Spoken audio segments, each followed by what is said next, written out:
huffatil jannatu bil makarihi wa huffatin naru bishahawat, pepo imezungukwa na mambo yenye kuchukiza katika nafsi na moto umezungukwa na mambo yanayopendekeza katika nafsi. Utakubaliana na mimi katika maelezo hayo ya kuwa lisingelipatikana la watu kuamua kuacha ardhi zao, lisingepatikana la watu kuamua kumwaga damu zao, lisingepatikana watu kuacha starehe zao na kila kitu chao kwa ajili ya dini, ila ni baada ya kuwa walipambana na matamanio ya nafsi zao. Wewe watizame wanafiki wakati zilipokuwa za teremka ayat za kutoa, ayat za kusali, ayat za jihadi, walikuwa wakitokwa na maneno gani?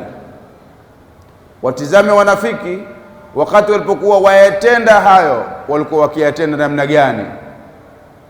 Watizame wanafiki wakati walipokuwa wazungumziwa tauhidi khalis, walikuwa wakiishi vipi katika tauhidi khalis?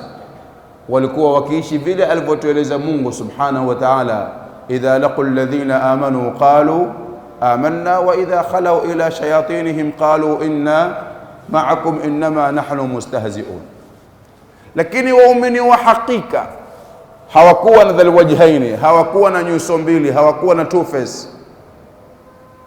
Waumini wa hakika walihama kutoka yanayotakiwa na nafsi zao, wakaenda wakayapiga mapambaja makamama, wakayashika wakayatenda yanayokataliwa na nafsi zao. Kwa hivyo wao walizikatalia nafsi zao yanayotakiwa na nafsi zao, na wakaenda wakayafanya yale ambayo yakataliwa na nafsi zao. Yanayotakiwa na nafsi zao waliyakataa, yasiyotakiwa na nafsi zao waliyatenda. Ndipo pale Mtume alayhi salatu wasallam ambia, nendeni Habasha, kwani Habasha kuna mfalme ambaye la yudhlamu indahu ahadun, hadhulumiwi yote mbele yake. Halikuwa ni zito kwa wao, masafa eti safari itakuwa mzito, safari za ngamia, safari za punda, safari za farasi, tutoke Maka, tushike jangwa, tupite katika mapori, tupande majabali, tupigwe na jua, mara tufike sehemu nyingine weather imebadilika, baridi, jangwa, hakuna cha kujifunika, pengine maji hakuna, chakula hakuna.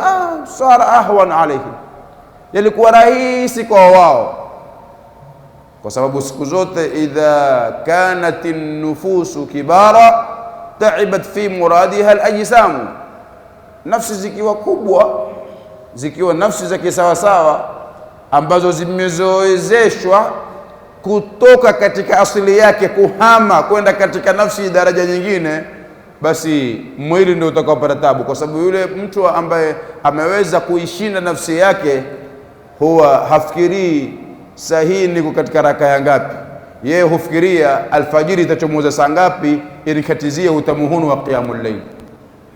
Ile tahajjud kwake yeye inakuwa tamu, inampandia ile ladha mpaka huwa hafikirii kwamba mmeswali mimi mmesoma sura ya ngapi ama ni aya ngapi mmesoma katika qiyam, mbona maguu yangu yameanza kuvimba. Yeye hufikiria alfajiri itachomoza saa ngapi. Ile kinachomtia hamu ni ile kuchomoza alfajiri, kwamba wakati wa qiyamul layl kuzungumza ile kusikia raha na Mola wake itakatika sasa hivi.